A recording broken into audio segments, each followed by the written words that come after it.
کہ ہم لوگ نماز تو پڑھتے ہیں، ہم لوگ اللہ کی بارگاہ میں سجدہ تو ہوتے ہیں، لیکن ہمارا جو دل ہے وہ عبادت میں نہیں ہوتا ہے۔ آج آپ دیکھ لیں کہ نماز پڑھنے کے لیے ہم کھڑے ہوتے ہیں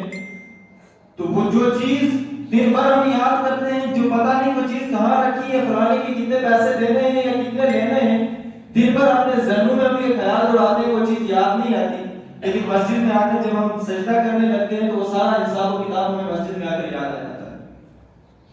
اب یہ حال ہماری نمازوں کا ہو چکا، تو اللہ تعالیٰ نے قرآن مقدس میں ارشاد فرمایا تھا کہ ان الصلاۃ تنہی عن الفحشاء والمنکر،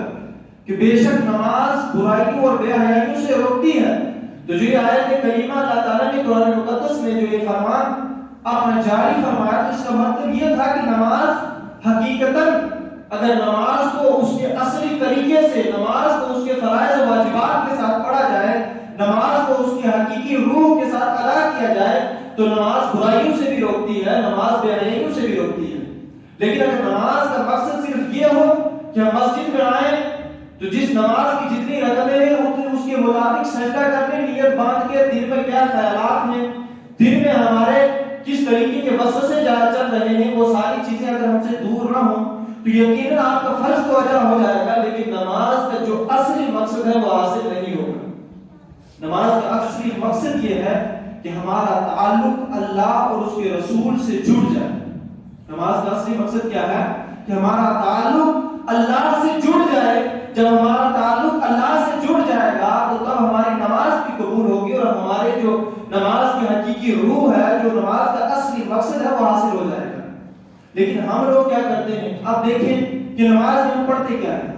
سب سے پہلے ہم سورہ فاتحہ سے شروع کرتے ہیں، الحمدللہ رب العالمین، کہ تمام تعریفیں اس رب کے لیے جو عالمین کا رب ہے، جو سارے جہانوں کا بنانے والا ہے، جو اس کا پالنے والا ہے۔ الرحمن الرحیم، جو رحمان بھی ہے رحیم بھی ہے۔ مالک یوم الدین، ایاک نعبد و ایاک نستعین۔ ہم نماز میں یہ الفاظ اپنی زبان سے دہرا رہے ہوتے ہیں کہ مولا ایاک نعبد، کہ ہم صرف تیری عبادت کرتے ہیں، و ایاک نستعین، اور صرف تجھ سے مدد چاہتے ہیں۔ لیکن یہ زبان سے یہ الفاظ تو نکل رہے ہوتے ہیں، لیکن اس وقت ہمارے دل میں کیا وسوسات چل رہے ہوتے ہیں، اس وقت ہمارے ذہن میں کیا خیالات آ رہے ہوتے ہیں، اس وقت ہمارا دماغ، ہمارا ذہن کس طرح مشغول ہوتا ہے، ہم اس کی طرف توجہ نہیں دیتے۔ آپ یہ دھیان رکھیں کہ اس وقت میں آپ سے جو آپ نے ٹوٹے ٹوٹے الفاظ بیان کر رہا ہوں، تو اگر سارے لوگ آپ میری طرف پیٹھ پھیر کے بیٹھ جائیں تو کیا میری تقریر کامیاب ہوگی یا میرا بولنا کوئی اثر رکھے گا؟ میرا بولنا، میرے یہ سب تقریر کرنا اسی وقت کامیاب ہوتا ہے جب آپ میری طرف دیکھ رہے ہوں اور میری باتوں کو سمجھ رہے ہوں، سن رہے ہوں، مجھے سنانے میں بھی مزہ آئے گا، اور تبھی بات ہوتی بھی ہے۔ اب ایک طرف میں بول رہا ہوں فلانے شخص کو کہ یہ بات ہے، آپ نے ساری باتیں اس کو بتا رہا ہوں، اور وہ دوسری طرف کہاں کسی اور طرف لگائے ہو، تو آپ 10 منٹ بات کرو گے، اس کے بعد نکل جاؤ گے۔ اس کی تو توجہ ہی میری طرف نہیں، اس کا تو خیال ہی میری طرف نہیں، تو یہ کیا میری باتوں کو سنے گا؟ تو اب جب ہم اللہ کی بارگاہ میں کھڑے ہوتے ہیں تو ہم کیا کر رہے ہوتے ہیں؟ اپنی باتیں، دل کے اندر جو ہمارے خیالات ہوتے ہیں، ان خیالات کو اللہ تعالیٰ کو بتا رہے ہوتے ہیں۔ اپنے جو ارادے ہوتے ہیں، ان ارادوں کو، ان دعاؤں کو اللہ کی بارگاہ میں کر رہے ہوتے ہیں۔ اب زبان تو اللہ کی بارگاہ کی طرف ہماری چل رہی ہوتی ہے، لیکن دل ہمارا کسی اور طرف مشغول ہوتا ہے۔ ہم یہ کہتے ہیں مولا ایاک نعبد و ایاک نستعین، کہ ہم تیری ہی عبادت کرتے ہیں اور تجھ سے ہی مدد چاہتے ہیں، لیکن ذہن میں ہمارا خیال ہوتا ہے آج ہمارے حساب و کتاب دنیا کے ہم اس وقت کر رہے ہوتے ہیں۔ تو کہہ رہے کیسے ہماری نمازیں قبول ہوگی اور کیسے ہماری نماز جو ہے ہمیں برائی اور بے حیائیوں سے روکے گی۔ آج ایک 5 وقت نماز پڑھنے والا آدمی اگر معاشرے میں کوئی غلطی کرتا ہے، جھوٹ بولتا ہے، چغلخوری کرتا ہے، چوری کرتا ہے، تو لوگ کہتے ہیں فلانا آدمی بڑا نمازی تھا، نمازی ہونے کے باوجود وہ چوری کرتا ہے۔ فلانا آدمی 5 ٹائم نماز پڑھتا ہے لیکن اس کے بعد بھی رشوت کھاتا ہے۔ فلانا آدمی 5 ٹائم نماز پڑھتا ہے، اس کے بعد بھی اپنے والدین کو مارتا ہے۔ تو یہ نماز بھی پڑھ رہا ہے اور ادھر یہ ساری برائیاں بھی کر رہا ہے، تو اس کا مطلب کیا ہے؟ تو ایسا تو نہیں ہے کہ اللہ تعالیٰ نے جو فرمایا کہ نماز برائیوں اور بے حیائیوں سے روکتی ہے وہ غلط ہے، معاذ اللہ۔ وہ قرآن کا جو فرمان ہے، جو آیت کریمہ، وہ سچ ہے، لیکن ہماری سوچیں، ہمارا دماغ، ہمارا دل غلط ہو چکا ہے، جس کی وجہ سے ہم اس قرآن کی آیت کو سمجھ نہیں پاتے۔ ہم نماز پڑھ رہے ہیں، دن میں آئیں کہ 5 ٹائم اذان ہوتی ہے، نماز تو پڑھتے ہیں ہم ہم لیکن دل کے ساتھ حقیقی نماز کی جو روح ہے اس کو حاصل کیے بغیر سجدے کر کے ہم چلے جاتے ہیں. تو جب ہماری ٹمپریری نماز صرف لوگوں کو دکھانے کے لیے نمازیں پڑھیں گے, ہم صرف اپنے آپ کو نمازی کہلانے کے لیے نمازیں پڑھیں گے, ہمیں اللہ کی رضا اس میں حال مقصود نہیں ہوگی, تو نہ ہی وہ نماز ہمیں برائیوں سے روکے گی نہ بے حیائیوں سے روکے گی. نماز حقیقی معنوں میں اسی وقت برائیوں سے روکتی ہے, اسی وقت بے حیائیوں سے روکتی ہے جب نماز کو اس کے اصلی مقصد کے ساتھ ادا کیا جائے, جب نماز کو اس کے حقیقی روح کے ساتھ ادا کیا جائے. ہمارے بزرگوں نے فرمایا ہے کہ جب تم نماز میں کھڑے ہو تو آپ دل میں یہ خیال رکھو کہ ہمارا کام اللہ تبارک و تعالیٰ کو دیکھ رہے ہیں اور دیکھ کر اس کی عبادت کر رہے ہیں. اگر یہ خیال بھی نہ آئے تو کم از کم یہ خیال ضرور رکھو کہ ہم جس کی بارگاہ میں کھڑے ہو کر جس کے لیے نماز پڑھ رہے ہیں, جس کی بارگاہ میں سجدہ ریز ہو رہے ہیں, وہ پاک پروردگار ہمیں دیکھ رہا ہے. اگر یہ سوچ ہماری بن جائے, اگر یہ خیال ہمارا نمازوں میں آ جائے, تو اس وقت جا کر ہمارا حقیقی تعلق اللہ سے جڑے گا. کیونکہ ہم جب اللہ سے کلام کریں گے تو اللہ ہماری طرف متوجہ ہوگا. ہماری نماز میں ہم کیا کلمات دہرا رہے ہیں, مولا تیری عبادت کرتے ہیں, تجھے ہی اپنا معبود مانتے ہیں, تجھ سے ہی مدد چاہتے ہیں. اور آگے کہتے ہیں اہدنا الصراط المستقیم, کہ مولا ہمیں سیدھے راستے پر چلا. اور آگے اس کے ساتھ فرماتے ہیں صراط الذین انعمت علیہم. اب یہ بھی دیکھو کہ صراط الذین انعمت علیہم کیا جملہ ہے. دیکھنے میں تو ہم بول جاتے ہیں,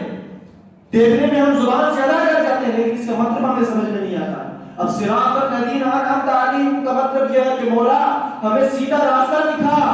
وہ سیدھا راستہ, ان لوگوں کا سیدھا راستہ جن پر تو نے انعام کیا. اب کہنے والے بہت کچھ کہتے ہیں, لیکن آپ یہ دیکھو کہ اگر کہ نماز میں ہم یہ جملہ دہرا رہے ہیں, نماز میں کیا کر رہے ہوتے ہیں؟ نماز میں ہم اپنے مالک کے حقیقی کی بارگاہ میں کھڑے ہوتے ہیں, جہاں پر دنیا کا خیال لانا یا دنیا کے کسی معاملے کو لا کر اس کی عبادت میں انٹرفیئر کرنا, کسی خیال کو لانا گویا کہ آپ اس کی بارگاہ میں کھڑے ہی نہیں ہو, کہ مولا ہم تیری عبادت کر رہے ہیں, ہم صرف تیری بارگاہ میں کھڑے ہیں, اس کے علاوہ ہمارا کوئی مقصد نہیں ہے. لیکن اس بارگاہ میں کھڑے ہونے کے باوجود ہماری دعا کیا ہوتی ہے اللہ اور اس کے رسول کے حکم کے مطابق کہ مولا ہمیں ان لوگوں کے راستے پر چلانا جن پر تو انعام کیا, جن پر تیرا انعام ہے. اب اللہ تعالیٰ چاہتا تو یہ فرماتا کہ اے میرے مومن بندو, تم نماز میں یہ دعا کرو کہ مولا اہدنا الصراط, کہ مولا ہمیں تو اپنے راستے کی طرف ہدایت دے, ہمیں تو اپنے راستے پر دکھا. صراط الذین انعمت کی کوئی ضرورت نہیں تھی. کیا ہم اگر کہتے ہیں کہ مولا تیرا جو راستہ ہے ہمیں اس کی ہدایت دے دے, مولا جو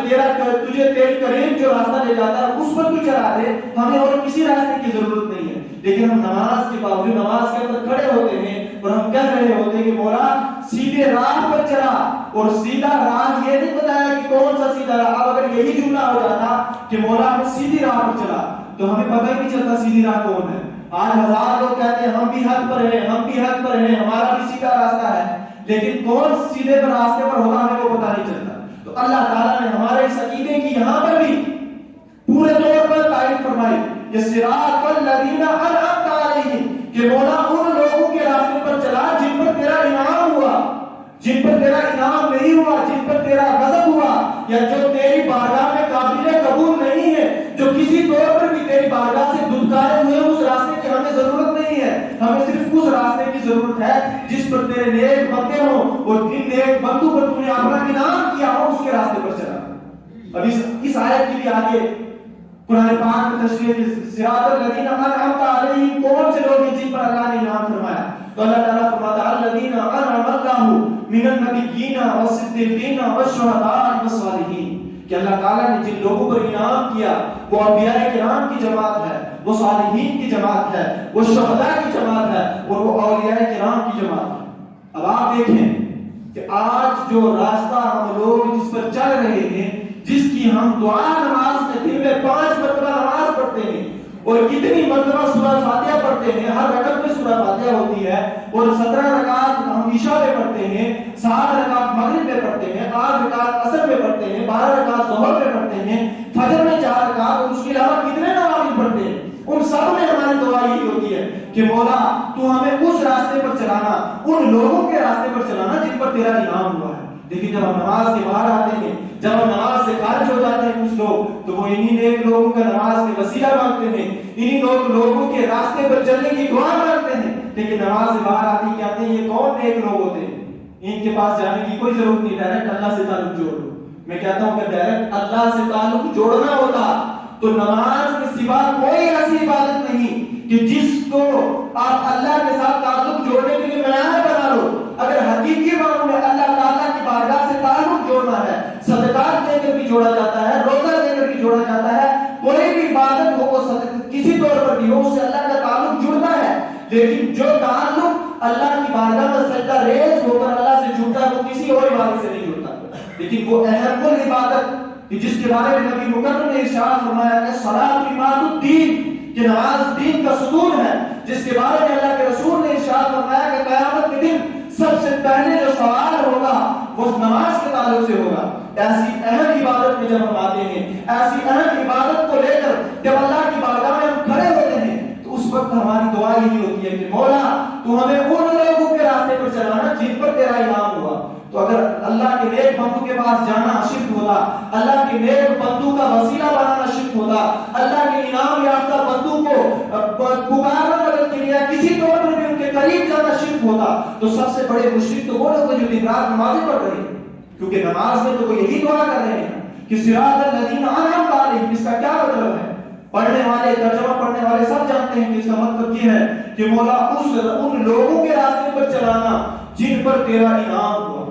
اب انعام شیطان پر تو نہیں ہوا، شیطان پر تو اللہ کی لعنت ہوئی، انعام کس پر ہوا؟ ان لوگوں پر انعام ہوا جن سے اللہ راضی ہو گیا۔ وہ حضرت آدم سے لے کر نبی آخر الزمان حضرت محمد مصطفیٰ صلی اللہ علیہ وسلم کی ذات تک، اور اس کے بعد صحابہ کرام، تابعین کرام، تبع تابعین کرام، اولیاء کرام، اس امت کے جتنے اولیاء ہیں وہ سب اللہ کے انعام یافتہ ہیں، جتنے علماء، فقہاء، محدثین ہیں وہ سب اللہ کے انعام یافتہ ہیں۔ تو ہم دن رات اگر اللہ کی بارگاہ میں کھڑے ہوتے ہیں تو ان انعام یافتہ لوگوں کو، ان انعام یافتہ لوگوں کے راستے پر چلنے کی دعا نماز سے کرتے ہیں، لیکن باہر آئے تو ان کو مشرک ٹھہرا دیں، باہر آئے تو ان کو ہم کفر کے فتوے لگا دیں، باہر آئے تو ان کو بدعتی کہہ کر ہم ان سب چیزوں کو ٹھکرا دیں، تو نہ ہماری نمازیں قبول ہوگی اور نہ ہی جو نماز کا اصل مقصد کہ اللہ سے تعلق جوڑنا وہ ہوگا۔ کیونکہ نماز میں جس چیز کو آپ اللہ کی بارگاہ میں اپنے عرض گزار ہو رہے ہو، آپ دیکھو کہ جب ہم نماز پڑھتے ہیں سورہ فاتحہ بڑے اطمینان کے ساتھ پڑھتے ہیں، جب اس کے بعد کوئی سورت ملاتے ہیں، تسبیحات پڑھتے ہیں، کس طریقے سے بعادت کھڑے ہوتے ہیں، اس وقت یہ ہماری باتیں اللہ سے ہو رہی ہوتی ہیں اور اللہ تعالیٰ ہماری اس کلام کو سن رہا ہوتا ہے۔ لیکن یہ سننا اور یہ باتیں کرنا اسی وقت قبول ہوتا ہے جب ان باتوں کو کریں بھی اور ان کو مانیں بھی۔ لیکن ہم کسی کو بات کو کریں، میں اس وقت کہوں داڑھی رکھنا سنت ہے اور میں اپنی کلین شیو لے کر ممبر پہ بیٹھا رہوں تو اس بات میں وزن نہیں ہوگا۔ میں آپ کو کہوں کہ مسجد میں آ کر عبادت کرو اور خود میں گھر میں نماز پڑھتا رہوں تو میری بات قابل قبول نہیں ہوگی۔ میں آپ سے کہوں کہ آپ ہزاروں لاکھوں روپے خرچ کرو اللہ کی بارگاہ میں، مسجدیں بناؤ، اور میرا 1 روپیہ اس میں شامل نہ ہو تو میری بات میں کوئی وزن نہیں ہے۔ تو اسی طریقے سے اگر آپ اللہ کی بارگاہ میں یہ دعا کر رہے ہو کہ مولا سیدھا راہ دکھا، اور وہ سیدھا راستہ ان لوگوں کا سیدھا راستہ جن پر تو نے انعام کیا، یہ بات تو اللہ سے جب اللہ کی بارگاہ میں کھڑے ہو اس وقت تو یہ باتیں اللہ سے کر رہے ہو، لیکن جب نماز سے باہر آؤ تو ان سب چیزوں کا انکار کرو تو کہاں کی نماز ہے، کہاں کے روزے ہیں، کہاں کی آپ کی عبادتیں ہیں؟ جب تک آپ جو کہہ رہے ہو اس کے مطابق آپ کا عقیدہ نہیں ہوگا، اس کے مطابق آپ کا عمل نہیں ہوگا تو نہ یہ نمازیں قبول ہوگی، نہ روزے قبول ہوگی، کوئی بھی عبادت قبول نہیں ہوگی۔ اگر آپ چاہتے ہیں کہ ہماری عبادت قبول ہو، ہمارے روزے قبول ہو، تو سب کا مدار یہی ہے کہ جو عقائد آپ اپنی زبان سے بیان کر رہے ہو ان کو دل سے تسلیم بھی کرو۔ اقراروں باللسان و تصدیقوں بالقلب کو ایمان مکمل کہا جاتا ہے۔ آپ اگر صرف دل سے اقرار کر رہے ہیں، اگر زبان سے یہ اقرار کر رہے ہیں کہ اللہ ایک ہے، رسول ایک ہے، اس کی کتابوں پر، اس کے ملائکہ پر، سب پر آپ زبان سے اقرار کرتے ہو، لیکن تصدیق قلب، دل سے اگر اس کو تصدیق نہیں کرتے ہو تو آپ کا ایمان بھی قابل قبول نہیں ہے۔ اگر آپ اس طریقے سے نمازیں پڑھتے رہے کہ خیالات آپ کے کہیں اور ہوئے اور باتیں آپ کی کہیں اور ہوئی تو یہ نماز بھی آپ کی قبول نہیں ہے۔ تو اللہ تعالیٰ نے فرمایا کہ ان الصلاۃ تنہی عن الفحشاء والمنکر، کہ نماز برائیوں اور بے حیائیوں سے روکتی ہے، تو وہ وہی نماز ہے جس میں آپ اپنے اللہ کی بارگاہ میں کھڑے ہو اور آپ اپنے